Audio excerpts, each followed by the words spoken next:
Wrestling changed my jiu-jitsu, but it ruined my life. Good work. This used to be me. Honestly, my personal opinion, I'm probably the best in Taiwan. Hubris aside, that's a funny word, hubris. I used to be a gi player. And not just any gi player, I was a dirty, butt-scooting, berimbolo, double pull, guard-playing gi player. But since there's no money in gi jiu-jitsu, I decided I need to make a switch to no-gi. I recently moved to Taiwan and there's an upcoming no-gi tournament coming up, so I figured it's a great opportunity to work on my wrestling and let Taiwan know I've arrived. I didn't really know where to begin, so I watched a few instructionals, particularly Danaher's Standing to Ground series. It's like getting into a cold river. A pussy like me, toes first, then a knee, and you gradually work your way into the cold water. You can do that with takedowns too. So I decided I wanted to work on two areas in particular. One, my short offense, and two, my takedown defense. Can you say on camera, what do you call that game? The hardcore one. We're gonna do that today. Yeah. Okay. Generally like to play this game where A player takes down B player to a hip, and as soon as the hips touch the mat, go. A player can win if they can score in line with ADCC rule set. A takedown is when 75% of B player's back is on the mat for 3 seconds or longer. And remember that, because we're going to come back to it. As the A player, I noticed that it's great if I can cover the guy's legs. Get over his fucking knees.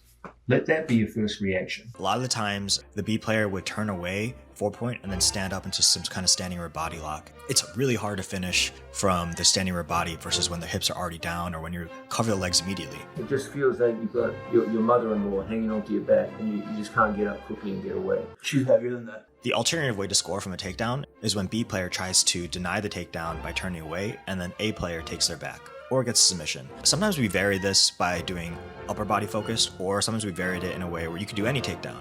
And as Danaher said, because you begin with chest to chest or chest to back positioning, the ensuing scramble after the takedown is so much more difficult for your opponent. The advantage of upper body takedowns is you have control of the upper body as you go down. So oftentimes the rep would end really quick. The downside of upper body takedowns is there was a really high technical ceiling to these, and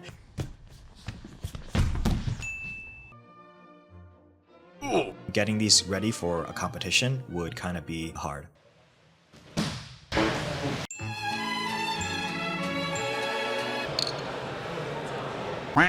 So the next series of games we worked on was a front headlock series. Not my favorite thing to do, but sometimes you gotta do what you gotta do. He locks up. One constraint A has for this game is typically A player isn't allowed to choke. But we really want to develop the skill of breaking an opponent down and exploring different ways of doing so. And their goal is just to maintain the position, meaning like ear to back or chest to back, and eventually working to break the partner down, both shoulders pinned on the mat, which is important. So some things I noticed while playing this game, it's definitely best to cover the head. As soon as B player peeked their head out, they were able to work escapes like peek outs or sitting to half guard. Going further around. Also, I noticed engaging my legs helped a lot too. So I could break them down with some kind of half guard hook or butterfly sweep. I could pull on their arms. I could be heavy on their head. Using my legs as the A player helped a ton in breaking a partner down. The other heuristics applied here, like gaining height to keep moving, building base. Here, Gene tried to break me down by doing some kind of Olympic roll, but I just kind of stuck my foot up and it made it a lot harder for her, and eventually I was able to work my way out to an escape. The other thing I really liked here was using 2-on-1 hands. Yep, that's a grip I can trust. 2 hands on 1 as the B player, because as soon as A player went for some kind of grip switch, it was really easy to just kind of slip my head out and escape. Even in a situation like this, I really learned that pinning still applies. So I tried to break down Jean, but she did a really good job of pressuring her back into my chest. And so actually she was pinning me. It doesn't look like a conventional pin, but any good wrestler will know this is a pinning position. Both my shoulders are on the mat. Try to say the alphabet. A, B, C.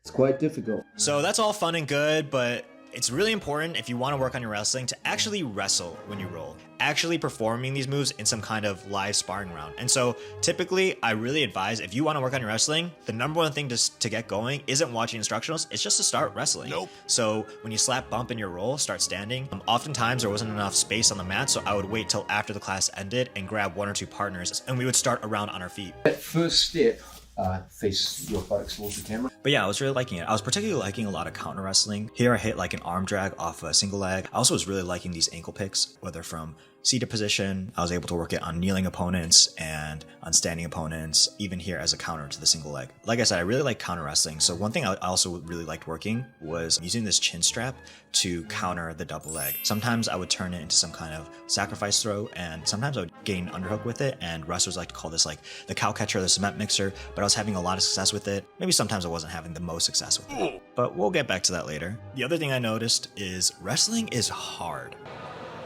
I made a mistake. I don't know what I got myself into.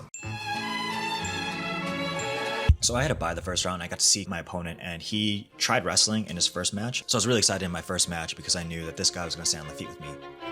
Or not.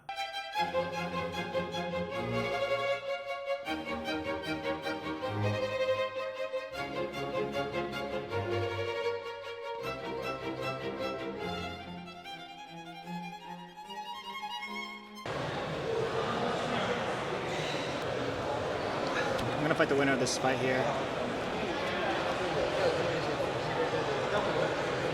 The second match was going to be a lot more exciting. The guy was pretty long, so I kind of wanted to work more of the ankle pick style attacks. So I dropped to my knee. Unfortunately, the ref stood me back up and told me that what I just tried to do was illegal. I did not know that. So after a little discussion with the ref and telling him to go watch Earn your gold medal. Today we're going to be highlighting Michael McGee. dirty but Start of this match is gonna. sorry guys. So while we play patty cake, let me tell you guys about the sponsor of this video. Yo guys, I opened a Patreon. You can find exclusive interviews with like Brian Glick, Did you enjoy talking to me? Dima, Joseph Chensko. You have a problem. Please join. I don't want to return to my corporate job. Shout out to my existing patrons, particularly my Lao Gongs, Alex Dow, Robin Huang, Paul Ye. You guys are cherished members of the harem.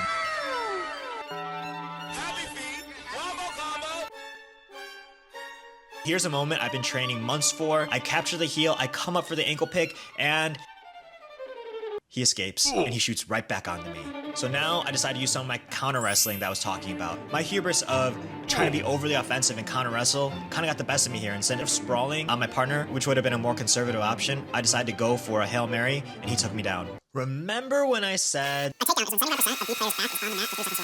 well, that's actually true, but only for clean takedowns, which score 4 points. I fucked up. Now I was down by 2, and I knew I had to work some kind of score. But the guy also knew that, and so he decided to be a little cagey.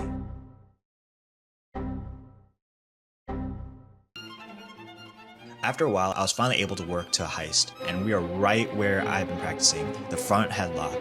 The only issue here is, I wouldn't be able to score from a breakdown or go behind. I knew I had to hit a submission to win this. With only 20 seconds left on the clock, I realized my other big mistake. I was not working chokes. I'd only been working on the skill of breaking people down, and I started to panic. I threw on this high elbow guillotine, and I realized I'd never done a high elbow before. In theory, I knew I just had to kind of close my arm around the neck, but I didn't know if it was something worth risking the last 10 seconds on. Instead, I decided to try to work the anaconda. I gave it my all, and I sprawled out hard, and from there, the match ended. This part's always really hard to watch. That really sucks. So yeah, that's how wrestling ruined my life, because it turns out I'm not the best in Taiwan. I'm not even the best purple belt in Taiwan.